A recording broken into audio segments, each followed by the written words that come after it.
Assalamu alaikum and welcome. This series has been all about justice, facing up to it, finding ways to oppose injustice but in balanced ways, in ways that are befitting of us as Muslims, as human beings, and that are in accordance with the Islamic framework and the Islamic imperative itself.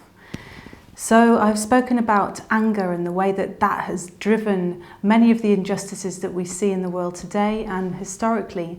And today I'd like to talk about two elements or two sicknesses of the heart that Imam Maulud alludes to and discusses in great depth in his text Purification of the Heart, in his poem, that really are at the root of many of our injustices and many of the problems.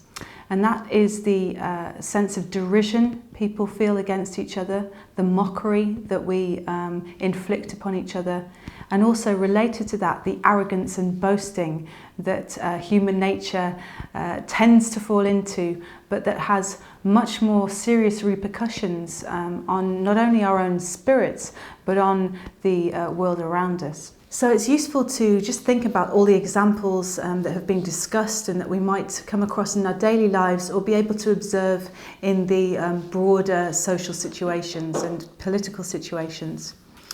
Deriding people, mocking people is often the centre of forms of hate crime, for example. I've spoken about the experience of people with disabilities, physical disabilities, mental disabilities, and in fact mental illness, who often receive levels of mockery, or who receive a general level of ignorance within society, and who are as a result often left isolated, marginalised, or fearful from the rest of society, from us as individuals and from us as groups of people. So that the experience of not being able to move around freely, of not having access to buildings, because the majority of people have not thought of ways to enable those of us who are less fortunate physically to access the things we take for granted. The act of mockery that has, in a very subtle way, the way that makes people feel inferior. Our assumption of superiority is often there. And this wider background of ignorance and wider background of heedlessness to other people and to people who are perhaps in more difficult situations than ourselves can also be expressed in the extreme use of mockery, so hate crimes, where people are called names, spat at, physically abused. And in some cases, recent examples that I've spoken about, for example, the torture and murder of people with disabilities, with learning difficulties, because those perpetrators literally felt superior as human beings, superior as beings per se. They felt that it was not only their right to do what they willed, to follow their evil whims, but they felt that that person that they did these acts to was somehow less human than them. So in its extreme form, this mockery, this arrogance can come out in very murderous ways. Similarly, the political clashes that we see, the unhealthy political clashes that we see between nations or within nations, is often based on this notion that, there's no possible way that we could be wrong. There's no possible way that there might be another perspective. So that our arrogance ends up creating this tension between people and this lack of respect between people that can even escalate into forms of conflict. So we hear nations ridiculing each other, suggesting that the other people are so wrong, so other than ourselves, that we can't even contemplate having a dialogue, can't contemplate on transforming conflict, and instead we spiral into these episodes of civil warfare or of broader political state conflict. So these innate human traits that we often find ourselves as individuals falling into can translate into huge geopolitical conflict but that at the heart of it, it is the disease of the heart, the spiritual darkness that we find ourselves in that can fuel but also be the source of the problem in the first place. Another example of the kind of arrogance that we can have on a very personal basis, but that also feeds into wider problems, is that not only respect, but a kind of boastfulness we have about our own heritages. So those of us who are lucky to have or blessed to have the forefathers emanating from the families of the prophets, those who consider us to have blood of the family of the Prophet sallallahu alaihi wasallam, are often very arrogant about it.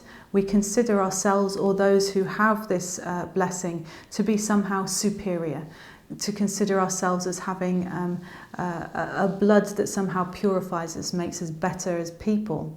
Again, this affiliation to clans, affiliation to historic forefathers who have been, the best of people, but do not necessarily reflect through our own actions or our own states. And this form of division that we make, so that Muslims who should have thrown off the systems of other religions, particularly the caste system, have in fact not Islamified, but Muslimified those kind of understandings, so that we create castes between us that are somehow related to our affiliations and our heritage and bloodlines. So again, this kind of division can create all sorts of imbalances within our communities. We stop people from marrying each other because they are different so-called castes. We stop socializing, we stop speaking to, we inhabit a sense of inferiority and superiority around these issues, which is actually against the spirit of Islam, and is against the commandment of Allah to think of ourselves in terms of piety, not in terms of what we happen to have been born in, or the blessings that happen to have given us in terms of wealth and economics.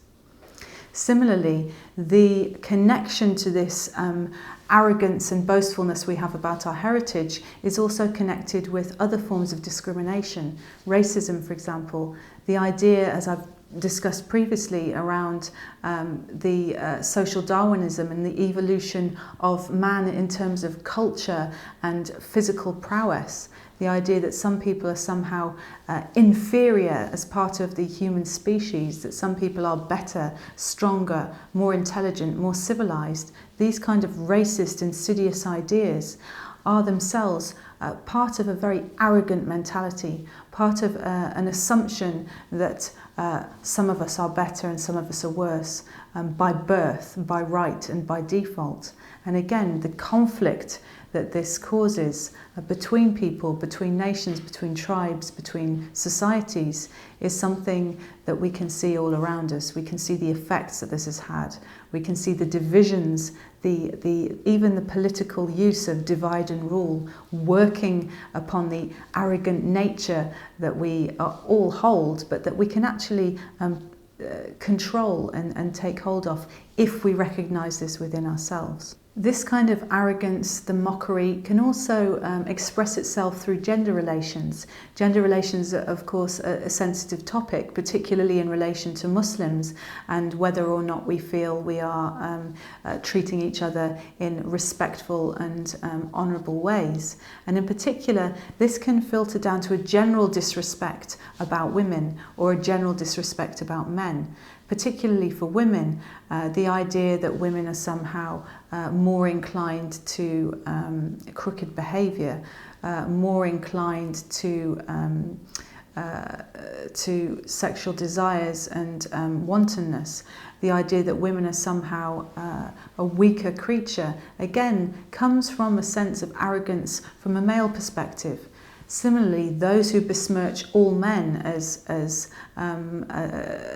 brutal or as unable to achieve any sort of respectful balance between men and women is again something that comes from an area of derision and mockery and dishonour that not only besmirches the groups that it is aimed at, but creates further division and degrades us as individuals when we indulge in these kind of beliefs, indulge in these kind of conversations.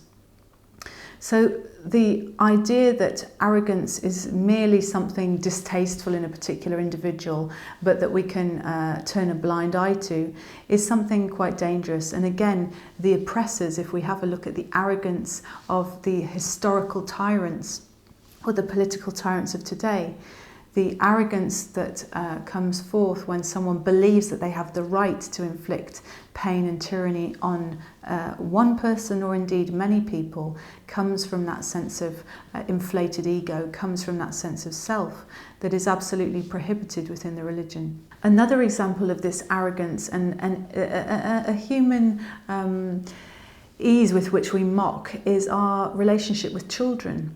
Again, I've spoken about the oppression of children and the ways in which children are vulnerable to abuse in different ways, whether it's physical abuse, emotional abuse, or sexual abuse.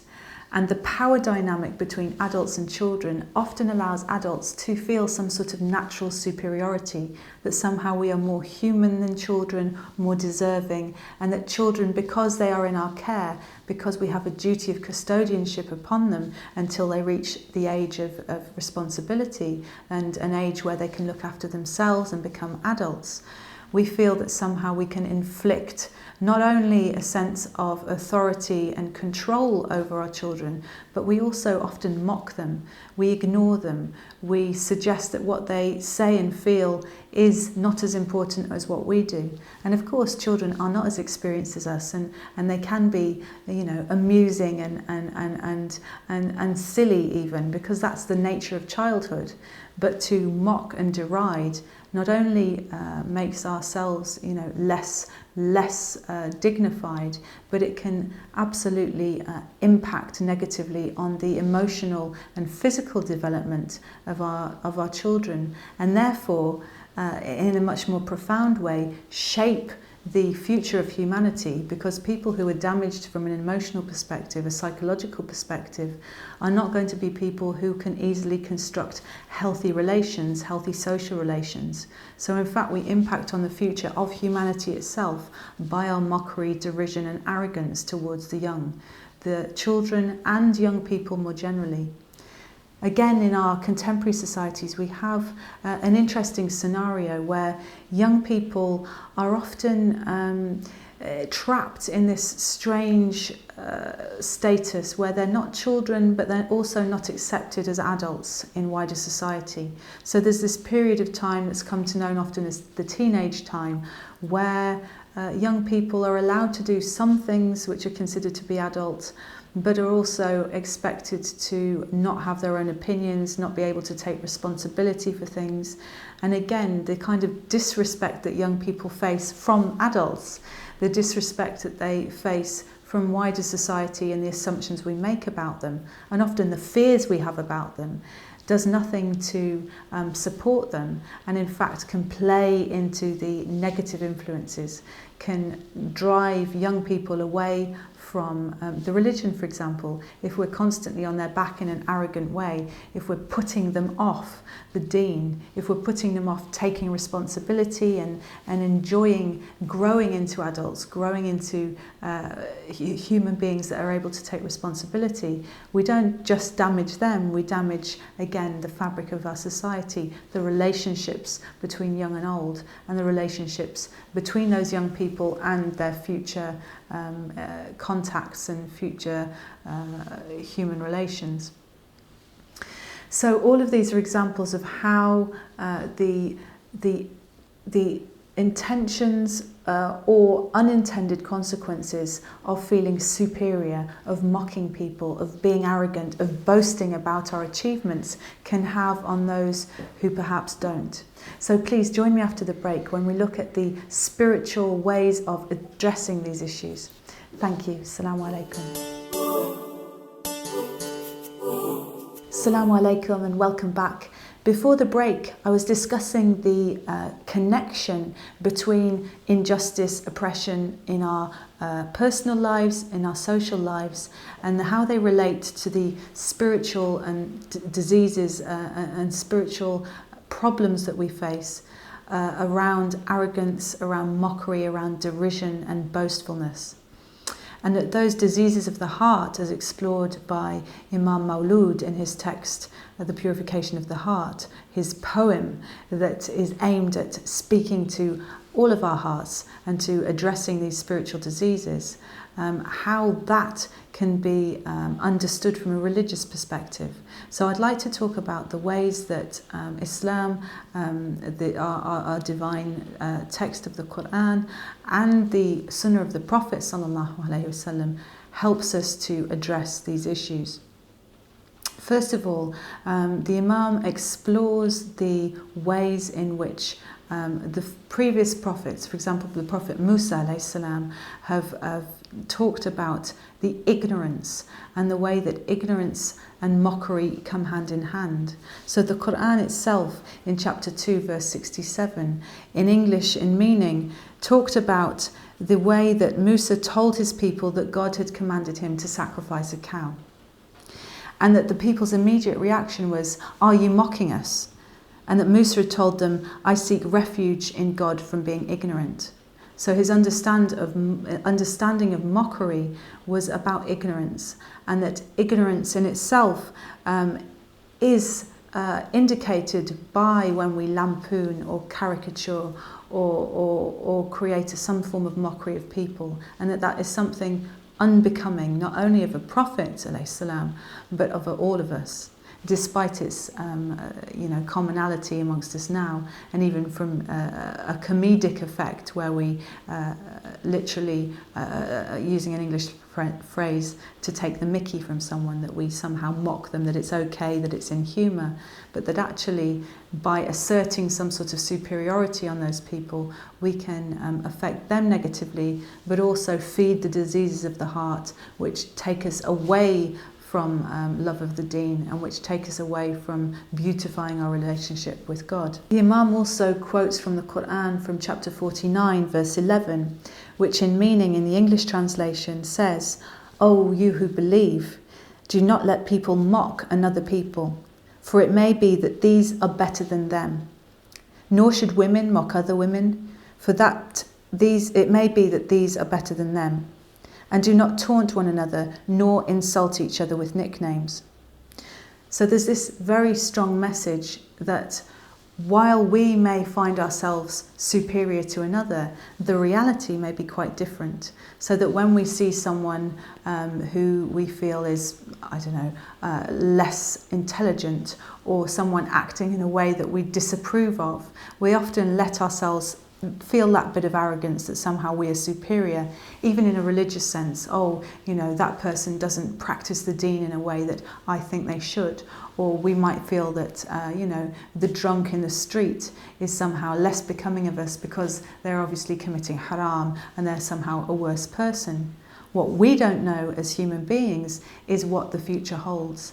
And the Quran is therefore warning us that the future of us and the future of the person that we mock may well be turned on its head, and that the person who we mock now may be the great leader, maybe the person that may be a wali, maybe somebody who has a place in terms of piety that we will never be able to attain. And while they may not be achieving it now, their future may be something glorious.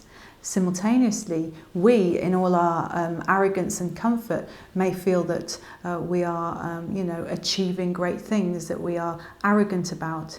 Yet, that can all dissolve in an instant. Not only our material welfare, but Allah protect us from it. The light of Islam in our lives that we take for granted can also be taken away. So this idea that somehow we know the future and we can be arrogant about it is something that we need to be very wary of. And the assumptions that we make about people, the kind of discourse that we see, particularly sadly amongst our youth, that the kuffar are like this, the kuffar are like that kind of speech actually betrays an arrogance that can be extremely damaging for that individual in the akhirah. That arrogance that assumes something about people, but that actually doesn't reflect anything about them, but more about the people who are saying these things. So may we take refuge from those kind of attitudes, and also, that we don't rot our own souls by indulging in it, by indulging in that arrogance. The Imam also talks about the ways in which our arrogance can push people away from the religion and push people away from that which is good. So in chapter 6, verses 108 to 109, the Quran talks about not reviling those who call upon others apart from God, for they may revile God out of ignorance. And that's not promoting idolatry. What it's saying is that do not push people away. Yes, they may not be acting in the most perfect way, but certainly if we start asserting our superiority, asserting a harshness on people, that it in fact drives people away. And we can see this again from a state perspective. Those politicians who seek to dominate their population, who seek to push particular viewpoints on people or push particular practices, which may or may not be from within Islam, but when pushed upon someone can make them run far away. And I always think of the example of hijab and the politicization of hijab. In France, where it is increasingly difficult for women to cover their hair and absolutely banned from a legal perspective to cover one's face, it is having the effect of encouraging people to do these things, because the sense of indignance and outrage is felt very strongly. It makes people reconnect. Likewise, in some Muslim countries where expectations upon hijab are pushed, whether through social pressure or through government law, we see people running far away from hijab for feeling that it's a form of oppression, a tool of oppression, and something that they are not choosing willingly, but that politicians, that the state are inflicting upon them. So this kind of pushing away of people in different directions is something that can often be triggered by arrogance, can often be triggered by this idea that those people who are superior need to assume a role against those who are inferior, but really questioning who are we to make these judgments, and to actually look at the underlying inclinations that we have as individuals and how that might be fueling our behaviour, and fueling behaviour which is in fact extremely damaging to ourselves, to our spiritual states, and to our social relations, and ultimately our place in the akhirah. Another very visceral example of this inability for us to see the bigger picture as humans is the example of the companion Hind, who, when Hamza was martyred in the battle of Badr, bit into his liver, an abhorrent act, an act of war, and an act that most of us feel revulsion about. But Hind herself became Muslim. So from this state of absolute hostility against the Muslims, she embraced Islam and became a very important companion of the Prophet ﷺ, and indeed is known to have narrated an important hadith. So her situation changed completely, and we see this in many of the stories of the companions of the Prophet who were actively hostile to the Muslims. Umar radiallahu anh, very important example of this, who was transformed by Islam and whose situation could perhaps not have been predicted before it had happened, but who obviously became so much more great in terms of piety than people perhaps would have ever expected, and for those who were arrogant about them would have been forced to retract. Similarly, the trend that we often have in contemporary times, and particularly in our workplaces, that we have to speak out, that we have to be self-promoting, that we have to make sure that everyone sees our shining achievements, is also a dangerous thing. There's one thing that we need to be is confident and love ourselves in that important and profound way. But by boasting, we are also inviting all sorts of issues for ourselves and for other people. So the Quran itself, in chapter 31, verse 18, with the English meaning, God does not love the arrogant and boasting ones, highlights the importance of how we can so easily go down the route of bringing on the displeasure of God and of the disconnection of ourselves with the deen and that spiritual connection that we have. The Prophet himself, as the perfect creation, as the perfect man, sallallahu alaihi wasallam, himself, even knowing that this was his status, was never boastful. So he would talk about his duties and his position, but always without boasting. And that's an incredible achievement, somebody to be able to operate in a way that is becoming, to be confident, to be self-confident and lead other people, but also to do it without that arrogance and boastfulness. And the sunnah, of course, is then a way that we can be inspired, we can be leaders as individuals, we can all contribute, and we don't have to do it in a way that puts other people down or tries to raise ourselves up in ways that are not very realistic and are actually quite abhorrent to other people. So what do the Shayukh suggest that we do about this? It's obviously a natural human inclination towards arrogance and boasting, and we can feel it in ourselves at different times in our lives and at different moments, and sometimes in response to feeling small we try and build ourselves up by working on these feelings. And in fact the other form of emotion, anger, can also fuel this idea of boastfulness, a kind of defiance that we feel in the face of our enemies. And again, not a healthy defiance, but one which actually belittles us rather than becomes us. So Imam Maulud talks about the importance of seeing ourselves in the bigger picture. He quotes the verse 37 from chapter 75, which talks about how we are created from a drop of semen, something small, something bodily, something of this world, something of the corporal, and that's where we're from, and that we will eventually turn to dust.